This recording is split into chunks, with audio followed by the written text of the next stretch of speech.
Olá pessoal, estou eu aqui com meu companheiro de estudos, o Versalos, companheiro de longos anos de estudos, e hoje nós vamos falar sobre articulações sinoviais.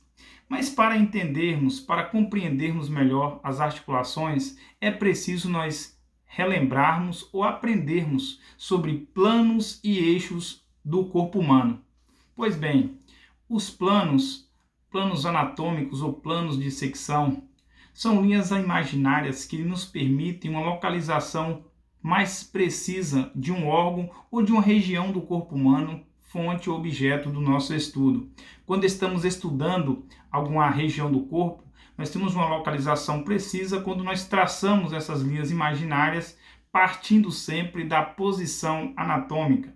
Quais são os planos de secção ou planos anatômicos? Nós temos o plano sagital, linha imaginária que divide o corpo em direito e esquerda.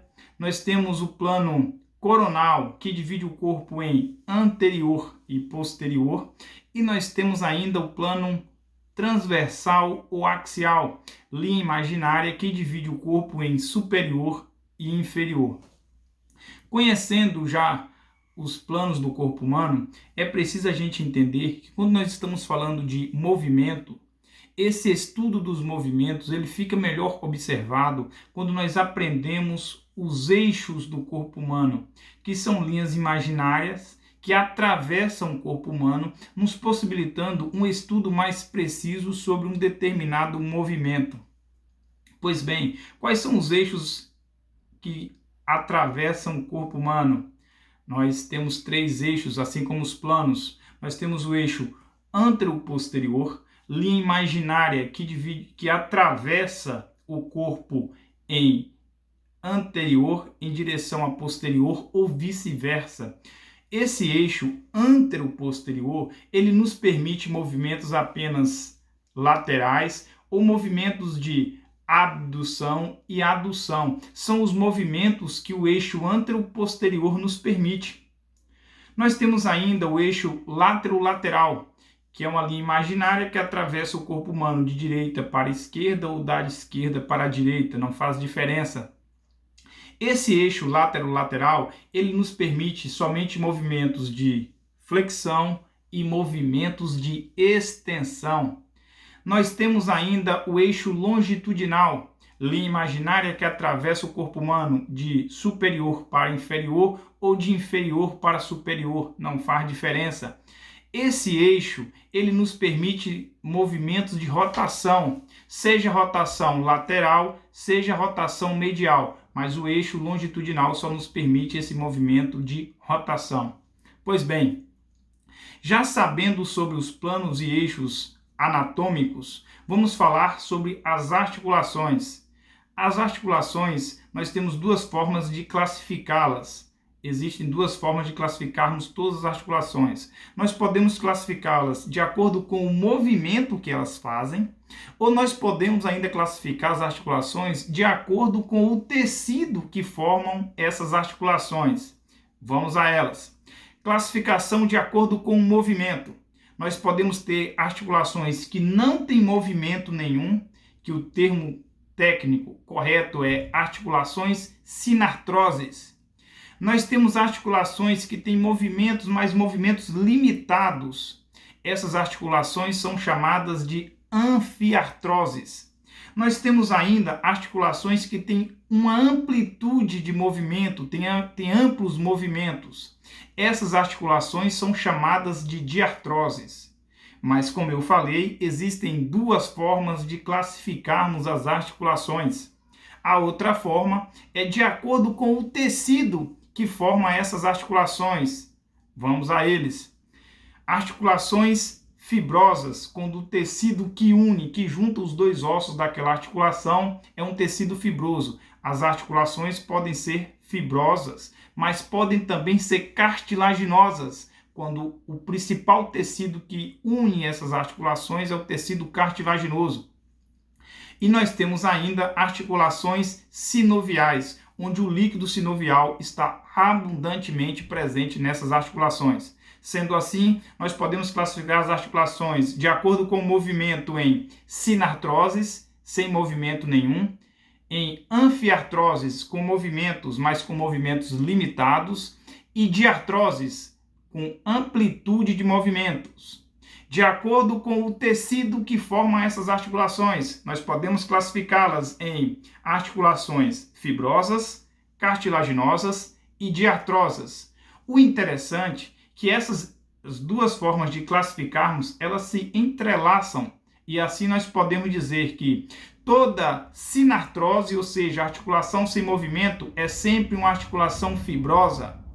Toda anfiartrose, ou seja, uma articulação que tem movimentos limitados, toda anfiartrose vai ser sempre uma articulação cartilaginosa. E nós temos ainda as diartroses, articulações com amplos movimentos. Toda diartrose vai ser sempre uma articulação sinovial.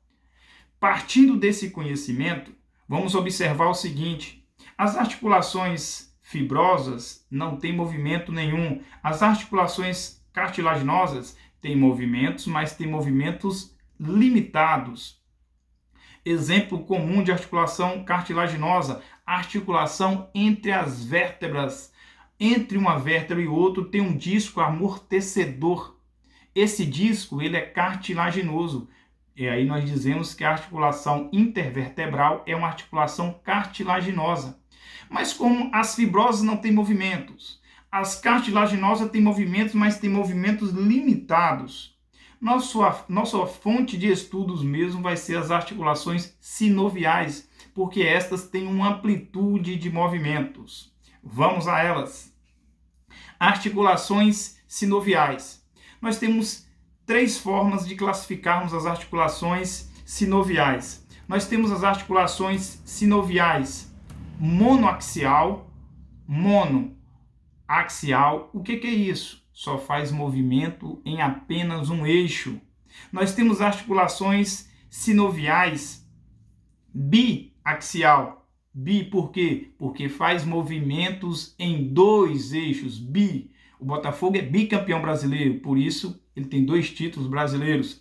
Nós temos ainda articulações sinoviais triaxiais. Por que tri? Porque fazem movimentos nos 3 eixos do corpo humano. Então as articulações sinoviais podem ser monoaxial, biaxial ou triaxial. Vamos a elas. Articulações sinoviais monoaxial. As articulações sinoviais monoaxial se dividem em 2 grupos. Elas podem ser gínglimo ou podem ser articulações em pivô, trocoide ou pivô. Vamos a elas. Exemplos: articulações monoaxial em gínglimo são as articulações do húmero com a ulna. Em algumas literaturas, vocês vão encontrar o nome dessa articulação de gínglimo, vão encontrar como articulação em dobradiça. Por que articulação em dobradiça? Porque o movimento que elas fazem se assemelha a uma dobradiça.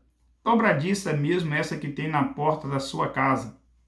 Então, as articulações monoaxial, elas têm 2 grupos. Elas têm as em gínglimo ou dobradiça, dependendo da literatura que você estiver estudando, ou articulação em trocoide ou pivô.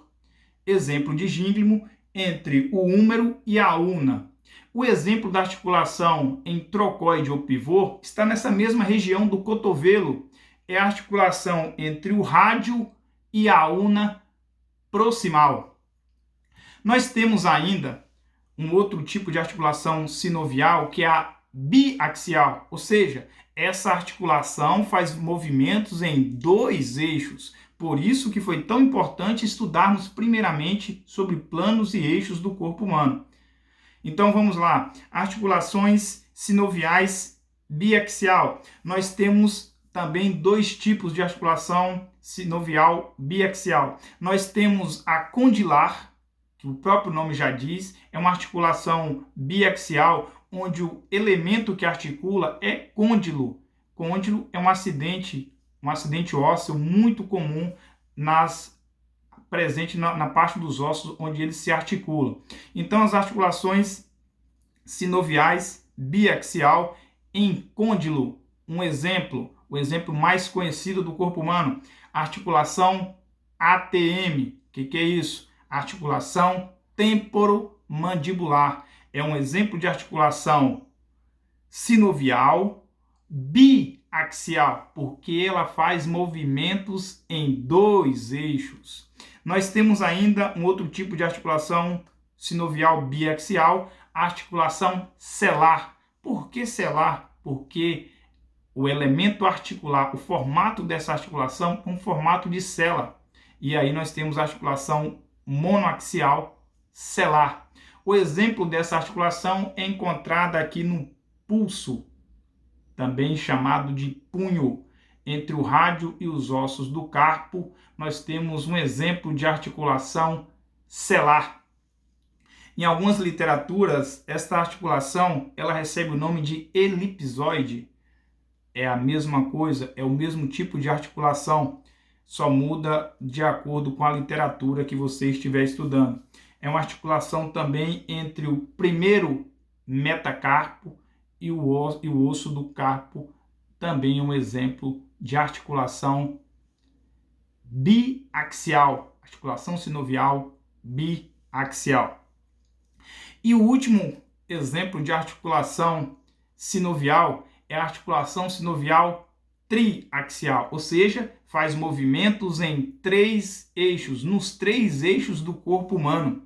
E aí nós temos as duas principais articulações triaxiais, a articulação do ombro, entre o húmero e a escápula, e a articulação do quadril, entre o fêmur e o ilíaco, entre a cabeça do fêmur e o acetábulo. Cabeça do fêmur, acidente ósseo do fêmur, acetábulo, acidente ósseo do quadril, uma articulação também sinovial, triaxial, porque faz movimentos nos três eixos. Conhecendo tudo isso, já com esse conhecimento, nós vamos falar agora sobre os elementos que compõem uma articulação sinovial. Quais são os principais elementos que compõem uma articulação sinovial? Ligamentos, discos e meniscos. Nós temos ainda a bursa, que é um elemento articular presente nas articulações sinoviais. Por isso que é comum a gente ouvir o termo bursite. Nada mais é do que a inflamação da bursa, um elemento presente em várias articulações sinoviais. Então nós temos ligamentos, discos e meniscos, nós temos a bursa, tudo isso está em volta da cápsula articular, que também é um elemento da articulação sinovial. Claro, nós também, se a articulação é sinovial, vai estar presente o líquido sinovial nessas articulações. E aí, a partir de agora, nós vamos estudar detalhadamente cada um desses elementos que compõem as articulações sinoviais. Grande abraço, até o próximo!